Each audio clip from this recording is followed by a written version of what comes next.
Alors, dans cette vidéo, nous allons voir comment effectuer un raisonnement grâce à la récurrence forte, qui est différente de la récurrence double et de la récurrence simple qu'on avait vu dans d'autres vidéos. Et donc, justement, on va commencer par voir quel est le principe de la récurrence forte, et après on l'appliquera sur deux exemples différents. Alors, d'abord on va rappeler c'est quoi le principe de la récurrence simple. Alors j'aime bien prendre toujours l'analogie avec une échelle, donc imaginons qu'on a une échelle ici avec des barreaux, et nous on veut monter toute l'échelle. Le principe de la récurrence simple, c'est qu'on suppose qu'on est capable de monter sur le premier barreau, enfin on le montre plutôt, donc ça c'est l'initialisation, et après pour l'hérédité, on va supposer qu'on est capable de monter au nème barreau, et on va montrer qu'on est capable de monter au n plus unième barreau, sachant qu'on a supposé qu'on était au nème. Et donc grâce à ce principe de récurrence, et bien, comme on a l'initialisation, et bien si on est sur le premier barreau, d'après l'hérédité, on peut monter sur le deuxième. Si on est sur le deuxième barreau, d'après l'hérédité, on peut monter sur le troisième. D'après l'hérédité, on peut monter sur le quatrième, etc., etc. Et donc, on peut monter toute l'échelle. Maintenant, la différence avec la récurrence forte, c'est que sur la récurrence forte, on va toujours montrer à l'initialisation qu'on est capable de monter sur le premier barreau, ça ne change pas.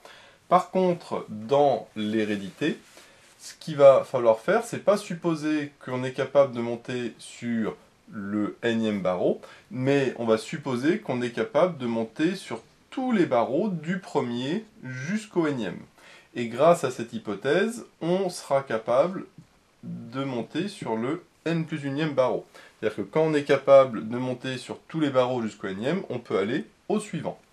Et donc d'après ce principe, si on est capable de monter sur le premier barreau, on peut monter au deuxième, mais puisqu'on est capable de monter sur le premier et le deuxième, d'après l'hérédité, on peut monter sur le troisième, mais puisqu'on peut monter les trois premiers, on peut monter sur le quatrième, comme on peut monter les quatre premiers, on peut aller sur le cinquième, etc., etc. Vous avez compris le principe.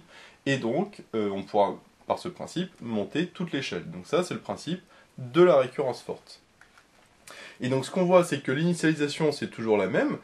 Il va falloir montrer qu'on est capable de monter sur le premier barreau, donc soit P0, soit P2,1, selon qu'on travaille sur N ou N étoiles, ou autre. Et puis après, par contre, dans l'hérédité, il va falloir qu'on suppose qu'on est capable de monter sur tous les barreaux jusqu'au nème, et pas uniquement au nème, et de montrer que P de N plus 1 est vrai. Donc comme on le voit, l'initialisation reste la même, c'est l'hérédité qui va changer, surtout au niveau de l'hypothèse de récurrence. Alors, si on applique ça sur notre exemple, on avait un premier terme ici, U1, qui est égal à 3, et on nous dit que pour tout n supérieur ou égal à 1, un plus 1, c'est 2 sur n fois la somme de 1 à n duk. Et nous, ce qu'on nous demande, c'est de montrer, par récurrence forte, que pour tout n appartenant à une étoile, un est égal à 3n. Donc, déjà, comme d'habitude, ce qu'on va faire, c'est que pour tout n appartenant à une étoile, on va poser P de n, qui est ce qu'on veut montrer, c'est-à-dire que un est égal à 3n. Donc ça, c'est mon P de n, la propriété P de n, que je veux montrer. Donc c'est parti pour la récurrence, à savoir l'initialisation et l'hérédité. Alors au niveau de l'initialisation, comme on est sur n étoile, l'initialisation se fera n égale 1. Donc là, je vais aller vite parce que c'est une initialisation classique. On va calculer séparément les deux termes de l'égalité. Donc on va d'abord calculer U1, alors il n'y a pas grand chose à calculer, ce qu'on nous donne dans l'énoncé, c'est égal à 3. Et maintenant, il faut que je calcule le deuxième terme en remplaçant le n par 1, c'est-à-dire 3 fois 1. 3 fois 1, ça fait 3. Et donc, les deux termes sont égaux à 3, c'est-à-dire que U1 est bien égal à 3 fois 1, ce qui veut dire que P de 1 est vrai. Donc jusque-là, pas de problème. Ça, c'est une initialisation classique. Donc là, je ne vais pas m'attarder dessus, parce que c'est vraiment comme une récurrence normale. Aucune différence entre une récurrence forte et une récurrence double ou une récurrence simple ici. Maintenant, la différence va se poser au niveau de l'hérédité. Alors, comme d'habitude, on dit soit n appartenant, alors ici n étoile, puisqu'on travaille sur n étoile. Et là, contrairement à une récurrence simple où on dit supposons P de n, ben là, c'est supposons, non pas P de n, mais supposons que P est vrai jusqu'au rang n. C'est-à-dire qu'on va supposer que P de 1, alors pas P de 0 parce qu'on est sur n étoile, donc on va supposer que P de 1 P de 2, P de 3, etc. jusqu'à P de n sont vraies, que toutes ces propriétés sont vraies jusqu'au rang n. Ce qu'on peut écrire aussi, supposons que pour tout k inférieur ou égal à n, P de k est vrai. Ça, c'est une autre manière de l'écrire. Pour k inférieur à n, c'est-à-dire pour k égale 1, 2, 3, 4, etc. jusqu'à n, on peut préciser supérieur à 1 parce qu'on est sur une étoile, mais ici on va dire que c'est sous-entendu. Alors maintenant que j'ai fait ça, eh bien, que j'ai fait ma supposition, il va falloir que je montre quand même mon égalité. Alors l'égalité qui est P de n plus 1, alors P de n plus 1, comme d'habitude, je l'écris au brouillon pour savoir qu'est-ce que je veux montrer. Donc P de n plus 1, je remplace le n par n plus 1.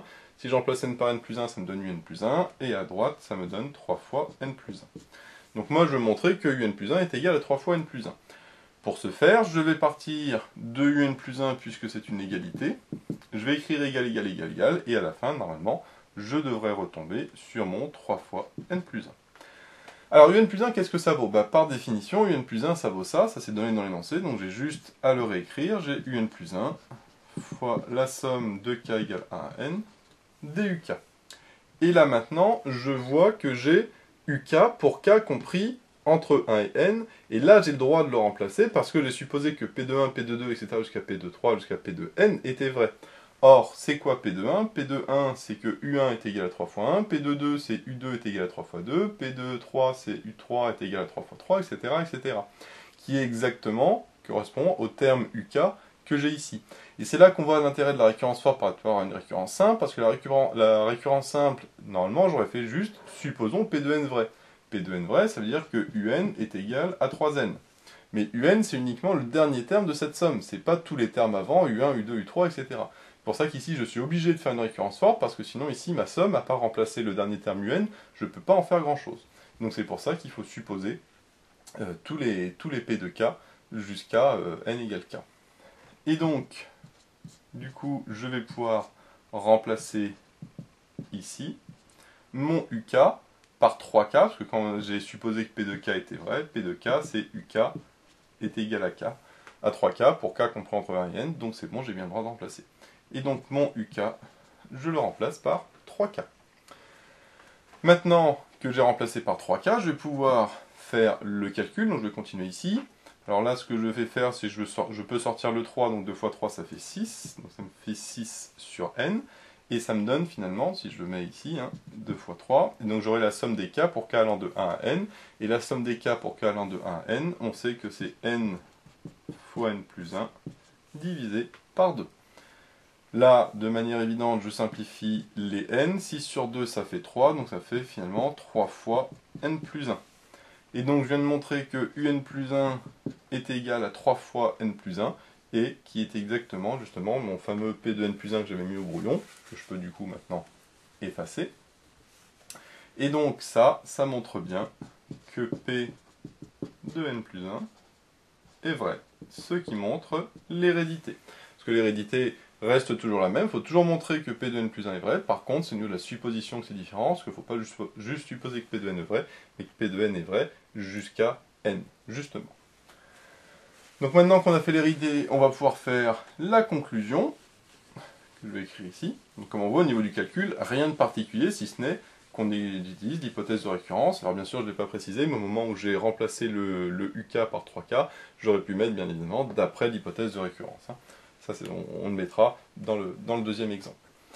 Et donc maintenant, au niveau de la conclusion, on peut dire donc P de 1 est vrai, et la propriété est héréditaire.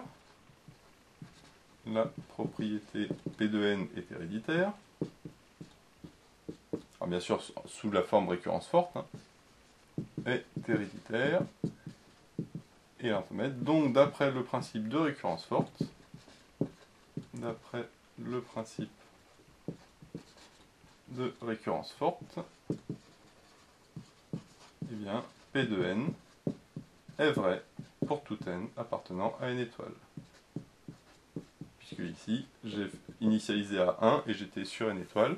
Et après, j'aime bien réécrire, du coup, à quoi ça correspond ce P de n, c'est que un est égal à 3n. Pour tout n appartenant à une étoile, finalement, un est égal à 3n, qui est bien ce que j'avais montré. Moi j'aime bien réécrire ici parce que le P de n c'est moi qui l'ai posé dans l'énoncé. C'est moi qui l'ai posé mais il n'était pas dans l'énoncé justement, d'où l'intérêt de le réécrire. Donc comme on le voit, la seule différence finalement c'est au niveau de l'hérédité où là il faut supposer que c'est vrai jusqu'à n, soit on l'écrit comme ça, soit on l'écrit comme ça, à vous de voir. Mais en tout cas, c'est là la seule différence par rapport à une récurrence simple. Alors maintenant, on va voir comment ça se passe sur un deuxième exemple. Alors le deuxième exemple, on va voir qu'il va beaucoup ressembler au niveau de la forme, ce qui va nous permettre de dire que la récurrence forte justement s'utilise dans ce genre de cas. Donc dans le deuxième exemple qui était proposé, on n'avait plus U1 mais on avait U0 qui était égal à 3, à 1 pardon cette fois-ci. Et cette fois-ci on n'était pas sur n étoile mais sur n. Et on nous disait que pour tout n supérieur ou égal à 0, le 2 sur n ici disparaissait. Et on avait finalement ici la somme du coup qui partait de 0, puisque j'ai mon terme qui part de U0. Et maintenant, le but c'était de montrer que pour tout n, par contre toujours appartenant à n étoile, parce que là pour n égale 0 ça ne marchait pas, et bien que un était égal à 2 puissance n-1. Donc 2 puissance n-1. Voilà. Donc ça, c'était au niveau de l'énoncé. Alors ce qu'on voit, c'est que ça ressemble beaucoup dans le sens où un plus 1 est toujours la somme des uk. Et donc, ce qui nous fait dire que, en effet, la plupart des cas où on fait une récurrence forte, c'est dans le cas où justement le un plus 1 s'exprime en fonction de tous les uk à partir de 0 ou 1, et non pas en fonction du dernier un. Parce que, évidemment, si j'ai un plus 1 qui est égal à 5 un plus 2, là, il n'y a strictement aucun intérêt à faire une récurrence forte, dans le sens où le un plus 1 ne va dépendre que de un, c'est-à-dire du terme juste avant. Alors que si le un plus 1 dépend de tous les termes avant, donc typiquement avec une somme, ben c'est là où il faut supposer justement l'expression de tous ces termes uk, et non pas uniquement du dernier, d'où l'intérêt de faire une récurrence forte. Maintenant, on va pouvoir poser justement notre P de n. Donc là, pareil, on reste sur n étoile parce qu'on nous disait sur n étoile. Et donc, on va poser P de n qui est égal à 2 puissance n-1. Voilà. Alors, pourquoi on met à n-1? Parce que si on regarde à n égale 0, le U0, on sait que c'est 1, et 2 puissance 0 moins 1, ça fait 2 puissance moins 1, ça fait 1 demi. Or, on voit que le U0 ne vaut pas 1 demi. Donc ici, exceptionnellement, on voit que même si le U0 est défini, eh bien la forme qui est proposée n'est pas vraie pour n égale 0, d'où l'intérêt de partir de n étoile. Donc là, bien sûr, comme tout à l'heure, on va faire l'initialisation. Donc toujours pour n égale 1. Pour n égale 1, je calcule à gauche, ça me donne U1. Alors U1, il va falloir le calculer justement avec le terme ici. Donc pour calculer U1, je vais remplacer le n par 0, j'ai le droit puisque ici mon n part de 0. Donc le U1 c'est la somme de k égale 0 à 0 duk, et donc la somme de k égale 0 à 0 duk, ça fait juste U0, c'est-à-dire 1. Donc j'ai mon U1 qui est égal à 1, et si je remplace n par 1 ici, ça fait 2 puissance 1 moins 1, ça fait 2 puissance 0 qui fait 1 également. Donc j'ai bien U1 qui est égal à 2 puissance 1 moins 1, puisque les deux valent 0.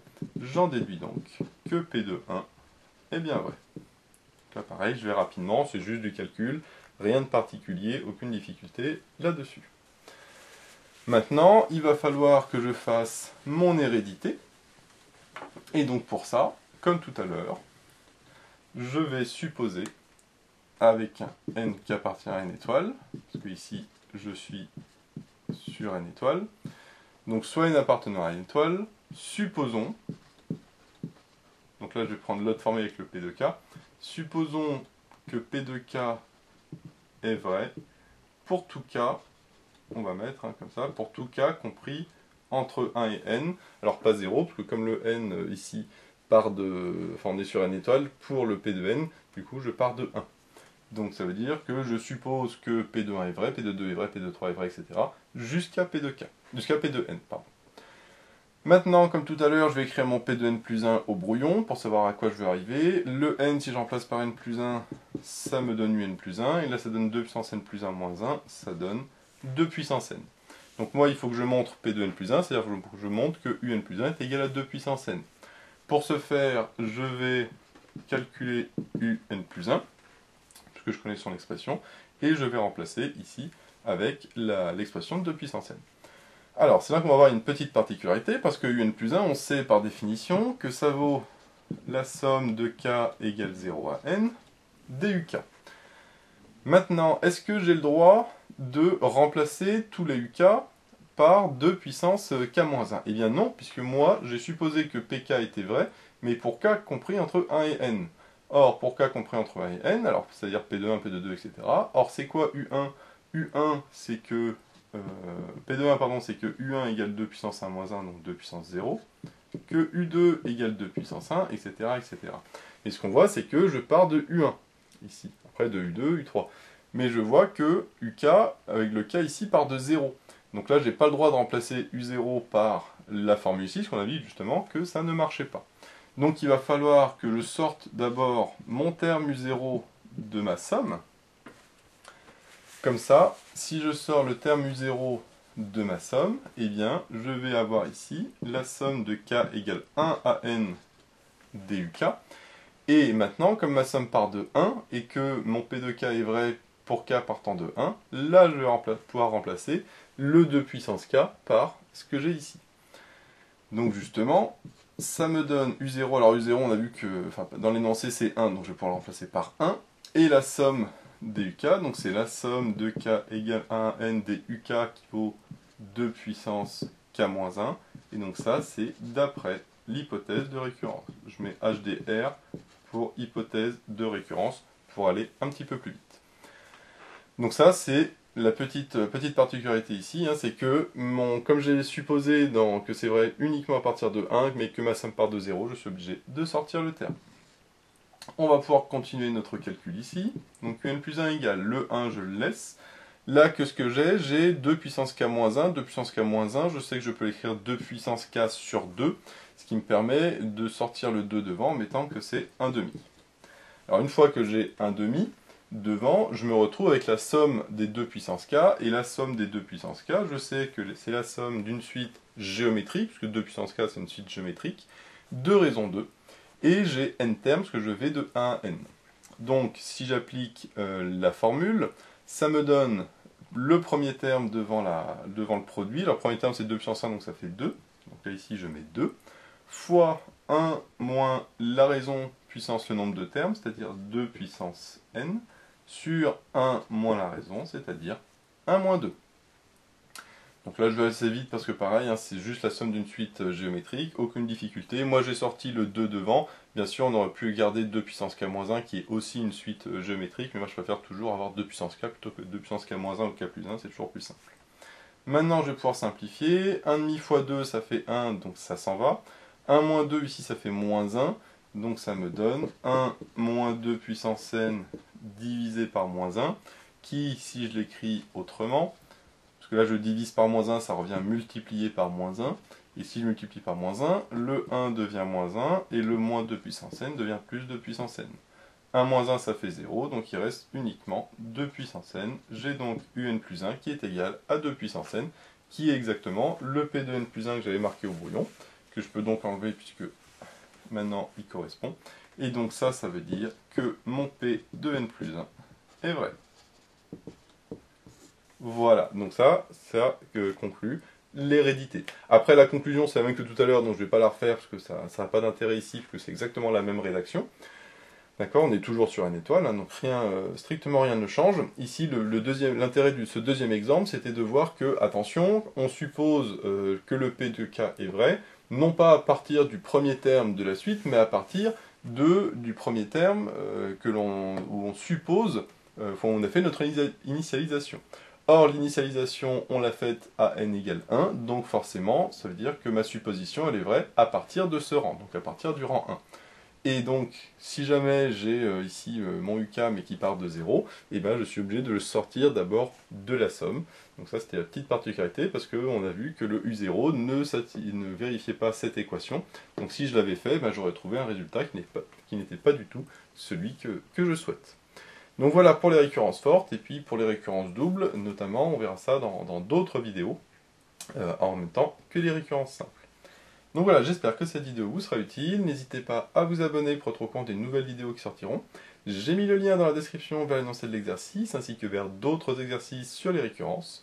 J'ai également mis le lien vers la page Tipeee où vous pouvez soutenir Méthode Maths, et moi je vous dis à bientôt pour de nouvelles vidéos.